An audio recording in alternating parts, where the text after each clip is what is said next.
벚구경 이야기 오신 여러분을 환영합니다.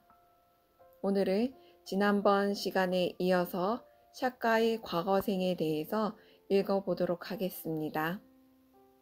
샤카의 과거생, 마가 청년. 오랜 옛날에 마가라는 사람이 마가다 왕국의 마잘라 마을에 살았다. 어느 날 그는 마을 사람들이 모여있는 곳에 갔다. 그곳은 먼지가 많고 더러워서 발을 딛고 서 있기가 힘든 곳이었다. 그는 그곳을 발로 대충 치우고 서 있었다. 그러자 다른 사람이 자기를 밀쳐내고 그 자리를 차지했다. 그는 화내지 않고 또 다른 자리를 깨끗이 하고 서 있었다. 그러자 또 다른 사람이 그를 밀쳐내고 그 자리를 차지했다. 그는 이 사람에게도 화내지 않고 또 다른 자리를 깨끗하게 만들고 서 있었다. 이렇게 계속해서 사람들이 집에서 나와 그가 깨끗하게 만들어 놓은 자리를 밀쳐내고 그 자리를 차지했다. 내가 한 일을 모든 사람들이 좋아하는 것 같아. 내가 한 일이 다른 사람들을 행복하게 한다면 이것은 공덕을 짓는 행위임이 틀림없다. 그는 이렇게 생각하고 삽을 들고 와서 탈곡장만큼 큰 땅을 고르고 깨끗이 치웠다. 그러자 많은 사람들이 와서 그곳에 서 있었다. 날씨가 추워지자 불을 피워 그들을 따뜻하게 해주었다. 그러자 그 자리를 좋아하지 않는 사람은 아무도 없었다. 그걸 보고 그는 생각했다. 땅을 고르고 매끈하게 하는 일은 응당 내가 해야 할 일이다. 그는 이른 아침부터 삽을 가지고 나와 더러운 것을 깨끗이 치우고 울퉁불퉁한 곳을 고르고 길 쪽으로 뻗어 통행에 불편을 주는 나뭇가지를 자르며 길을 다듬어 나갔다. 다른 사람이 그가 하는 일을 보고 물었다. 선생님, 무슨 일을 하고 계십니까? 저는 천상으로 가는 길을 닦고 있습니다. 저도 함께 닦겠습니다. 좋습니다. 함께 닦도록 합시다. 잘 닦은 길은 오고 가는 사람들을 행복하게 해줍니다. 이 두 사람이 일하는 것을 보고 세 번째 사람이 와서 똑같이 묻고 똑같은 대답을 듣고 그 일에 합류했다. 그렇게 사람들이 계속 모여들기 시작하더니 마침내 모두 33명이 합류했다. 모두가 삽과 도끼를 들고 와서 일요자 나이 길을 다듬고 땅을 고르며 함께 일했다. 그때 마을 촌장이 와서 그들이 하는 일을 보고 생각했다. 이 사람들이 어리석은 일을 하고 있구나.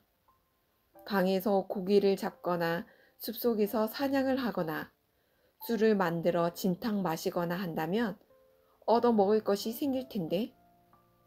촌장은 그들에게 물었다. 무슨 일을 하고 있습니까? 천상으로 가는 길을 닦고 있습니다. 그것은 세상을 살아가는 사람이 할 짓이 아닙니다. 당신들이 해야 할 일은 강에서 고기를 잡거나 숲에 들어가 짐승을 잡거나 술을 진탕 마시면서 즐겁게 보내는 것입니다. 그들은 촌장의 제안을 거절했다. 촌장이 계속 설득을 해보았으나 그들은 들은 척도 하지 않았다. 마침내 마을 촌장은 화내며 말했다. 이들을 파멸의 구렁텅이로 몰아넣겠다. 그는 왕에게 가서 말했다.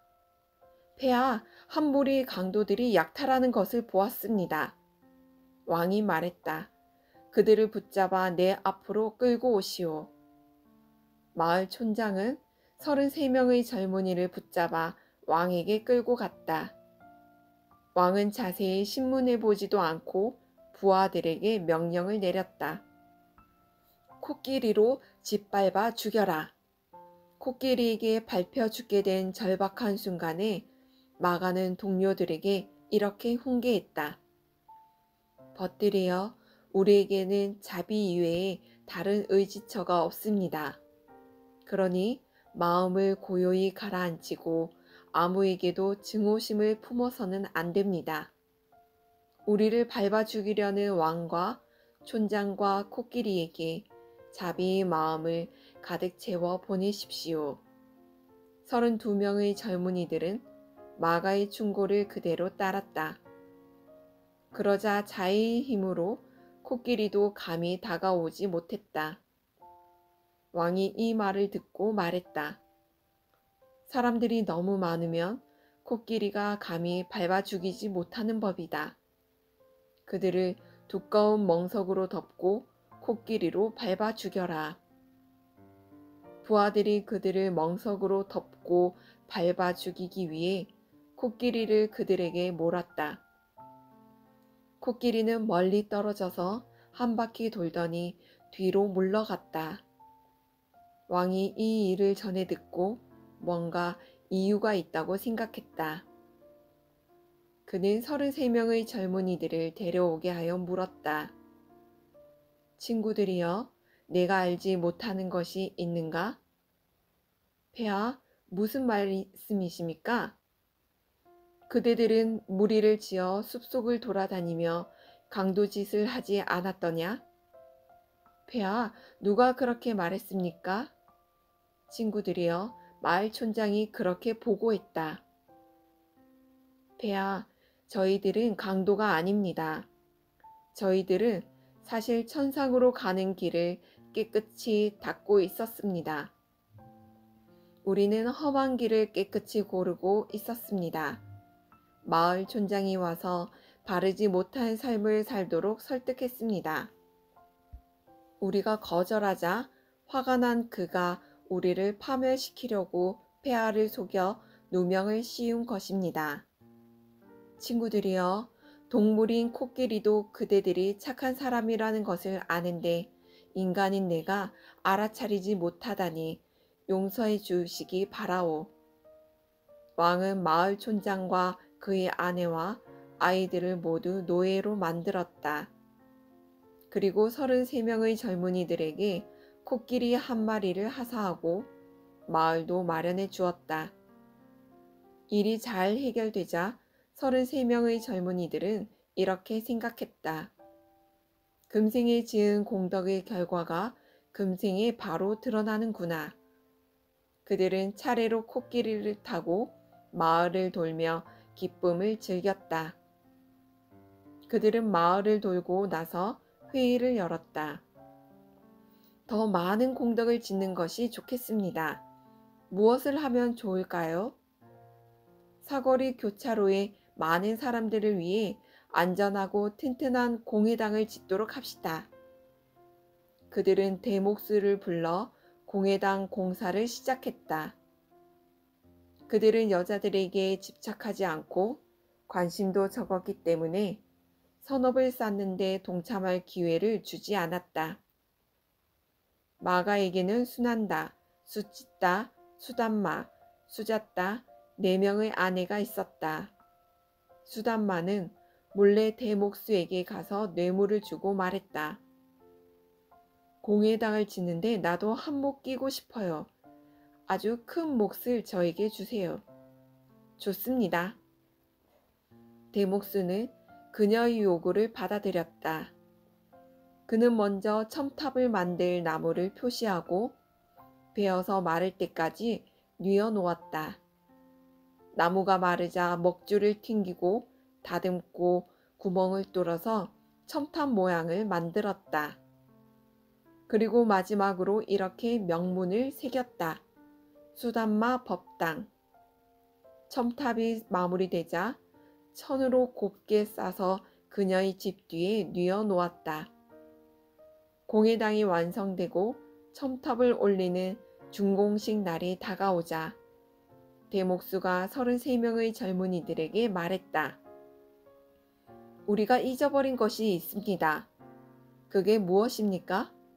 첨탑입니다. 그럼 빨리 만들도록 합시다. 갓 베어서 송진이 흐르는 나무로는 만들 수 없습니다. 오래전에 베어서 말린 나무를 구해야 합니다. 그럼 이 상황에서 우리가 할 수 있는 최상의 방법은 무엇입니까? 혹시 누구네 집에 팔려고 마른 나무로 첨탑을 만들어 놓은 것이 있는지 한번 찾아봅시다. 그들은 여기저기 찾으러 돌아다니다가 수담마의 집에 원하는 것이 있다는 것을 알고 천냥을 주면서 팔기를 원했지만 살 수가 없었다. 수담마가 그들에게 말했다. 공회당을 짓는 선업에 동참하게 해준다면 첨탑을 그냥 드리겠어요. 하지만 우리는 공회당을 짓는데 여인들은 제외시키기로 이미 결정했습니다. 데목스가 그들에게 말했다. 아니, 지금 무슨 말을 하는 것입니까? 범천을 제외하고 여인들이 제외되는 곳은 어디에도 없습니다. 첨탑을 가지고 갑시다. 그래야 일이 빨리 마무리될 것입니다. 좋습니다. 그들은 첨탑을 가지고 가서 공회당을 완성하였다. 공회당은 3개의 방으로 이루어져 있었다. 하나는 마을 회의실로 이용하고 나머지 2은 가난한 사람들과 환자용 간병실로 사용하였다. 33명의 젊은이들은 33개의 의자를 만들었다. 의자가 완성되자 코끼리에게 지시했다. 손님이 와서 의자에 앉으면 그 의자의 주인 집으로 손님을 안내해서 하룻밤 머물게 해라. 손님의 발을 닦아주고 등을 문질러주고 여러 가지 맛있는 음식을 제공하며 하룻밤 머물게 하는 모든 접대는 순전히 의자 주인의 몫이다. 그 후로 지나가는 손님이 공회당에 들어와 의자에 앉으면 코끼리는 손님을 의자 주인집으로 데리고 갔고 주인은 그날의 모든 접대를 책임졌다. 마가는 공회당 옆에 흑단나무를 심고 흑단나무 아래 돌의자를 만들어 놓았다. 공회당에 들어온 사람 모두가 첨탑을 쳐다보고 수담마 법당이라고 적혀있는 명문을 읽었다. 33명의 이름은 어디에도 없었다. 수난나타가 곰곰이 생각해 보았다. 33명의 남자들은 공회당을 짓는데 여자들이 몫을 주지 않았다. 그런데 수담마는 재치 있게 자기 몫을 차지했다. 나도 뭔가를 하고 싶은데 무엇이 좋을까? 그때 좋은 생각이 떠올랐다. 공회당에 오는 사람들은 물도 마셔야 하고 목욕도 해야 할 것이다. 그들을 위해 연못을 파야겠다. 그녀는 목욕할 수 있는 연못을 만들었다. 수짓다도 생각에 잠겼다. 수담마는 첨탑을 만들고 수난다는 연못을 만들었는데 나는 무얼 하지? 그녀에게도 좋은 생각이 떠올랐다. 공회당에 들어온 사람들이 물도 마시고 목욕도 하였으면 떠날 때는 옷에 꽃을 꽂고 싶을 것이다. 꽃이 가득한 정원을 만들어야지. 그녀는 아름답고 화사한 꽃들로 가득한 정원을 만들었다. 이 세상 온갖 종류의 꽃들이 넘쳐나는 정원이었다. 수자따는 이렇게 생각했다. 나는 마가의 외종 사촌이자 아내이다.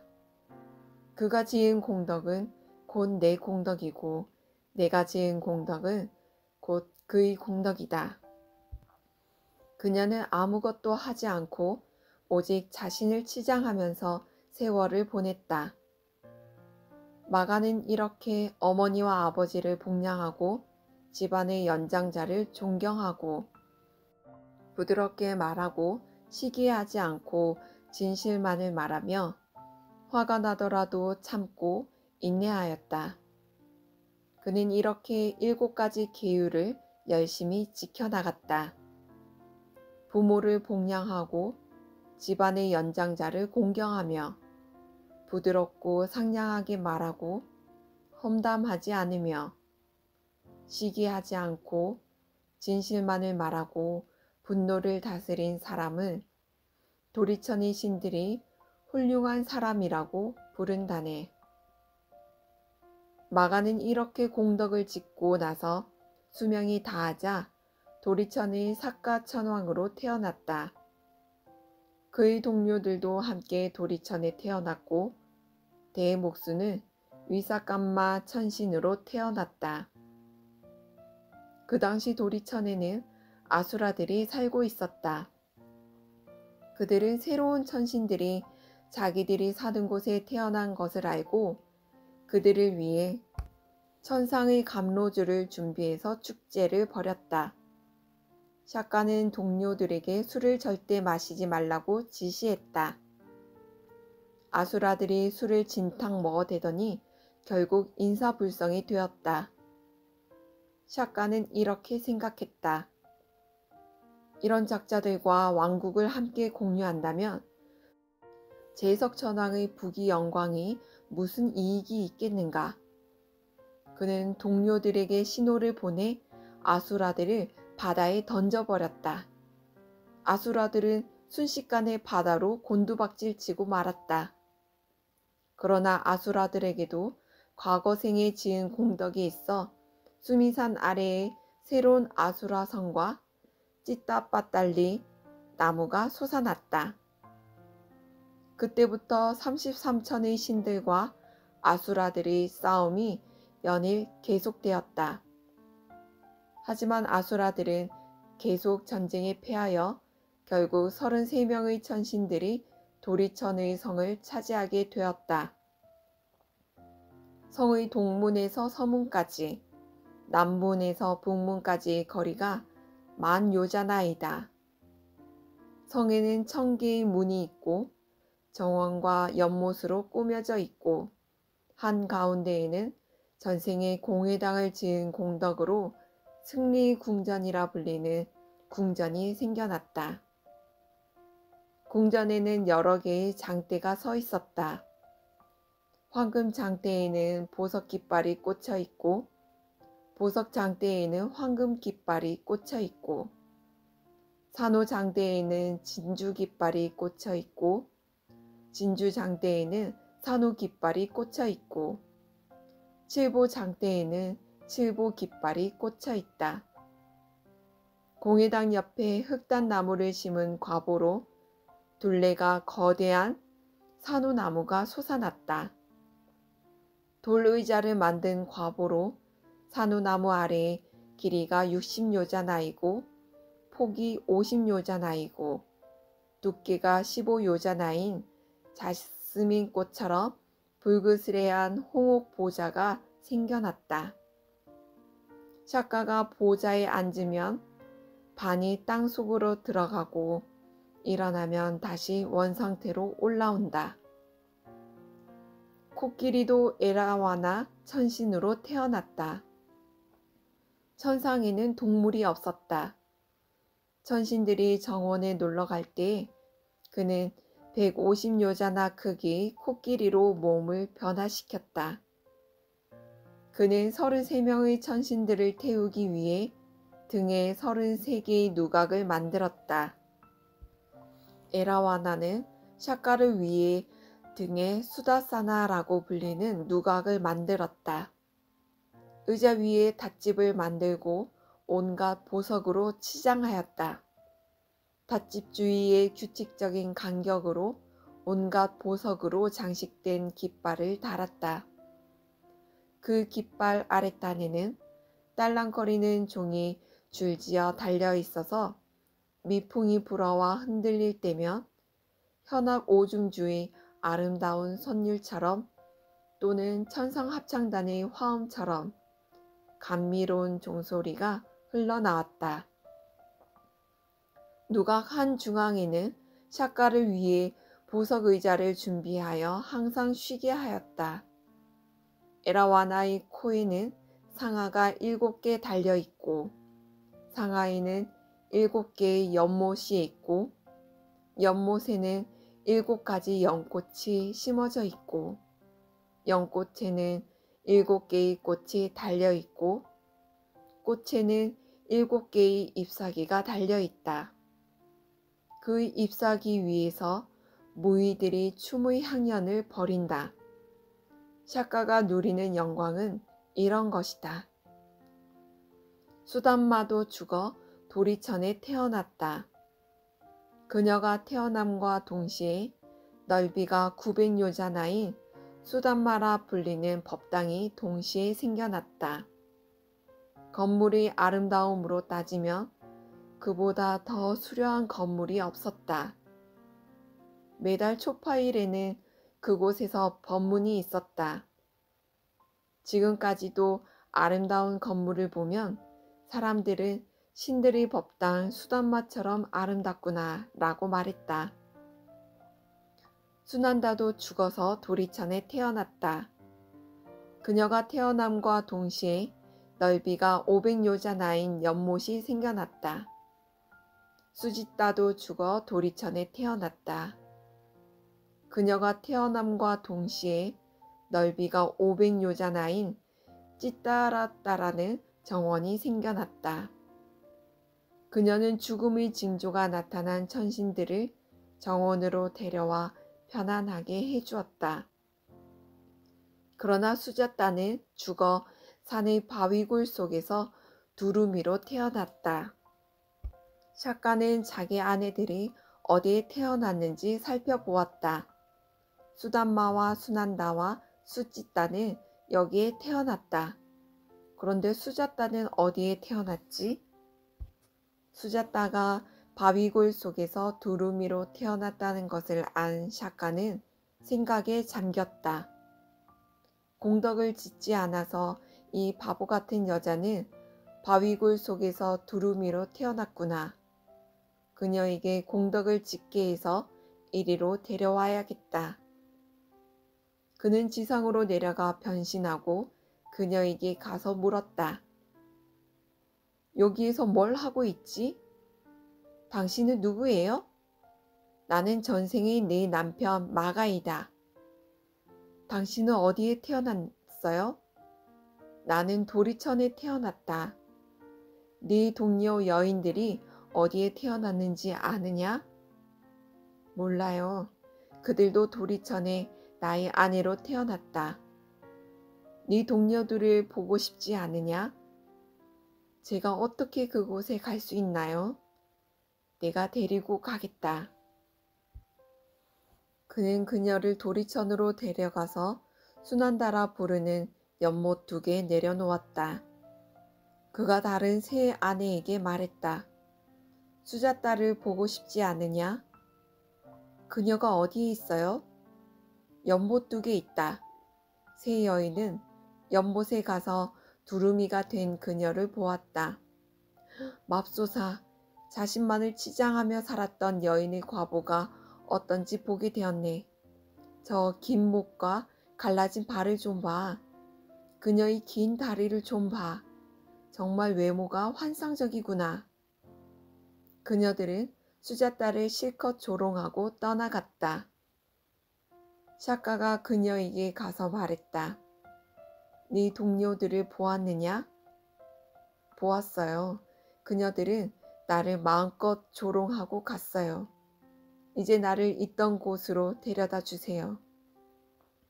샤카가 그녀를 지상으로 데리고 가서 물 위에 놓아주고 물었다. 너는 하늘의 영광을 보았느냐? 보았어요. 너도 열심히 공덕을 짓는다면 그곳에 태어날 수 있다. 어떻게 해야 하나요? 나의 가르침을 그대로 따르겠느냐? 네, 가르침을 따르겠어요. 샤카는 그녀에게 오계를 가르쳤다. 오계는 부처님의 제자라면 누구나 지켜야 할 가장 기본이 되는 계율입니다. 첫째, 살생하지 말라. 둘째, 도둑질하지 말라. 셋째, 삿된 음행을 하지 말라. 넷째, 거짓말을 하지 말라. 다섯째, 술을 마시지 말라. 샤카는 그녀에게 다시 한번 다짐을 주었다. 잊지 말고 철저히 지키도록 해라. 그리고 샤카는 떠나갔다. 그 후로 그녀는 오직 자연적으로 죽은 물고기만을 찾아서 먹었다. 며칠이 지나서 샤까는 그녀를 시험해 보려고 지상으로 내려갔다.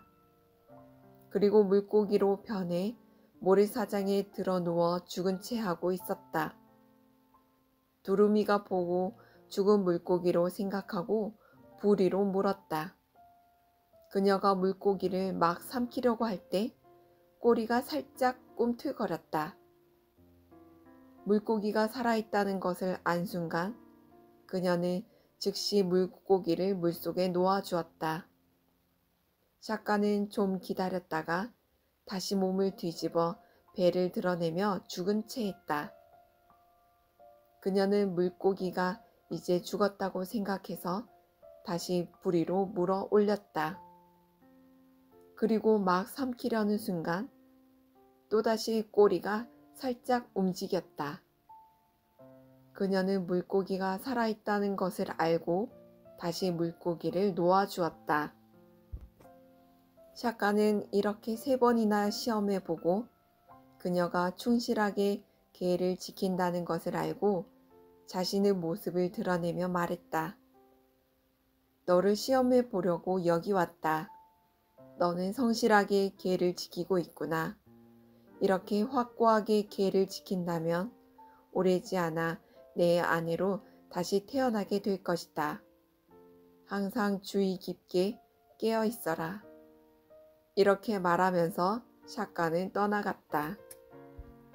이날 이후로 그녀는 자연사한 물고기를 구할 때도 있었고 구하지 못할 때도 있었다. 2, 3일 동안 먹이를 구하지 못하자 결국 굶어 죽었다. 그녀는 개를 지킨 복덕으로 베나레스의 옹기장의 딸로 태어났다. 그녀가 15살이 되었을 때 샤까는 그녀가 어디에 태어났는지 살펴보고 그녀에게 가봐야겠다고 생각했다.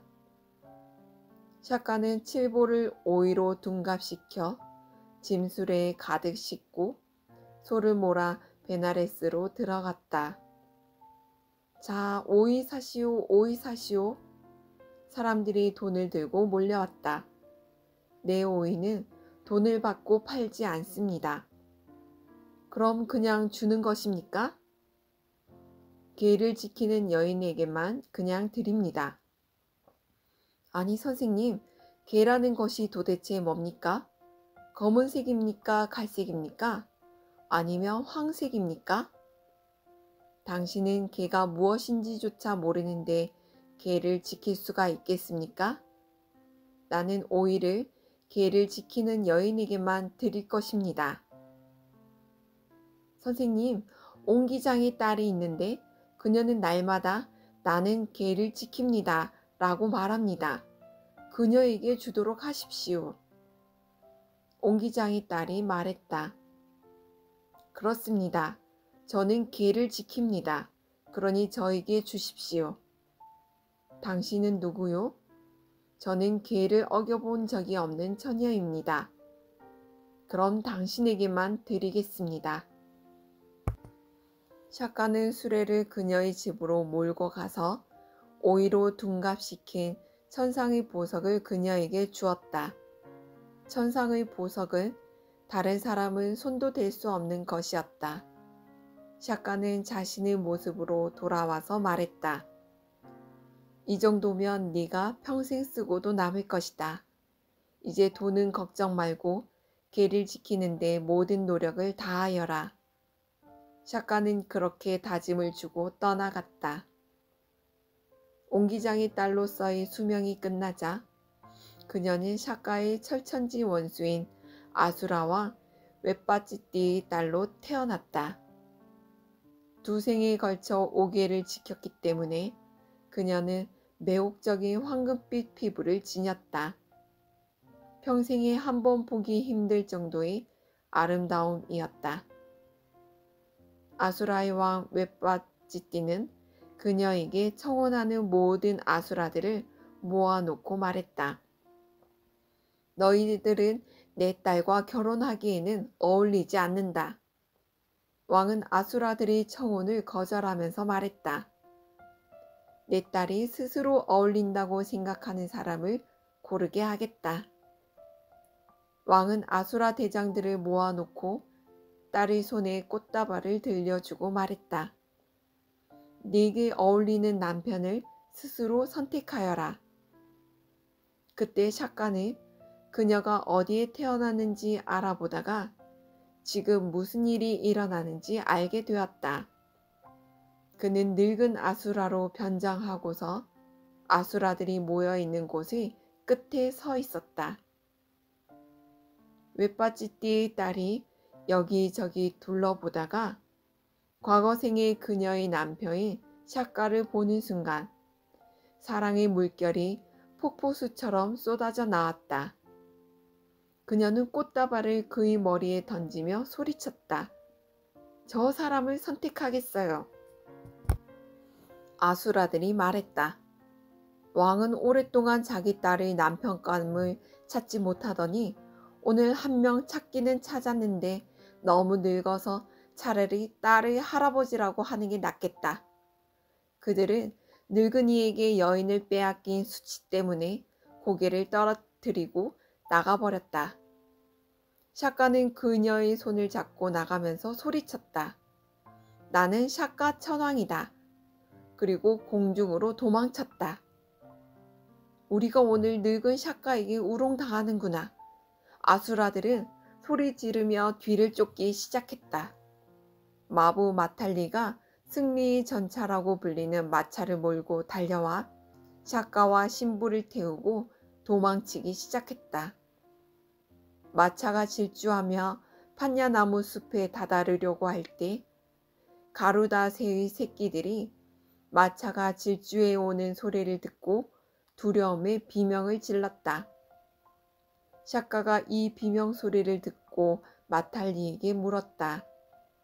무슨 비명 소리인가? 가루다 새입니다. 왜 비명을 지르는가? 마차가 질주해 오는 소리를 듣고 깔려 죽을까봐 두려워 비명을 지르는 것입니다. 순전히 나 때문에 마차에 깔려 한 생명이라도 죽게 해서는 안 된다. 마차를 돌려라. 마탈리는 채찍으로 신디 말에게 신호를 보내서 마차를 되돌렸다. 아수라들은 마차가 되돌아오는 것을 보고 말했다. 늙은 샤까가 아수라 성에서 도망쳐 왔는데 이제 마차를 돌려 우리에게 달려온다. 이건 필시 지원군이 도착했다는 증거다. 아수라들은 즉시 몸을 돌려 아수라 성으로 되돌아갔다. 그리고는 창피해서 고개를 들지 못했다. 샤까는 아수라의 처녀 수자따를 자기의 성으로 데리고 가서 2500만 천녀들의 수장에 임명했다. 어느 날 수자따는 샤까에게 한 가지를 요구했다. 대왕이시여, 도리천에는 부모도 형제 자매도 없어요. 그러니 당신이 어디를 가든지 항상 나를 데리고 가주세요. 그렇게 하겠소. 샤까는 그녀의 요구대로 하겠다고 약속했다. 그 이후로 얼룩덜룩한 나팔 꽃나무가 활짝 필 때면 아수라들은 이렇게 외쳤다. 지금이 우리 산호나무가 꽃 필 때다. 그리고 모두 일어나서 샤까에게 돌격했다. 샤까 천왕은 바다 밑에는 용들로 방어진을 구축하고 다음에는 숫반나들로 그 다음에는 꿈반다들로 그 다음에는 약하들로 그 다음에는 사대천왕으로 차례차례 방어진을 구축했다. 그리고 재앙을 피할 목적으로 손에 천둥번개를 들고 있는 인드라상을 성문 앞에 세웠다. 아수라들이 용이나 가루다, 꿈반다, 약하들을 물리치고 성문까지 진격해 왔다가 인드라상을 보고 소리쳤다. 샤까가 돌격해 온다. 그리고는 꽁지 빠지게 도망을 쳤다. 여기까지가 샤까의 과거생 이야기입니다. 이와 같이 마할리여 마가는 방일하지 않는 깨어있음의 길을 걸었다. 그는 주의 깊게 깨어 있었기 때문에 도리천의 천왕이 되어 사천왕천과 도리천을 통치하게 된 것이다. 이렇게 깨어 있음은 역대 모든 부처님들과 성자들이 칭찬에 맞지 않는 것이다. 왜냐하면 주의 깊게 깨어 있음으로 해서 세간에서나 출세간에서 더 높은 경지로 나아가기 때문이다. 부처님께서는 이렇게 말씀하시면서 개송을 읊으셨다. 마가와는 제멋대로 방일하게 살지 않고 바르고 착하게 살아 신들의 왕이 되었다. 그러기에 바르고 착한 삶은 찬탄할 만하고 방일한 삶은 비난받아 마땅하다. 이 개송 끝에 마할리 왕자는 수다원과를 성취했다. 부처님께서는 항상 주의 깊게 깨어 있으라고 말씀하십니다. 마가처럼 방일하지 않는 깨어있음의 길을 걷도록 정진해야 되겠습니다. 오늘도 법구경 이야기를 함께 해주신 모든 분들께 감사합니다. 사랑합니다.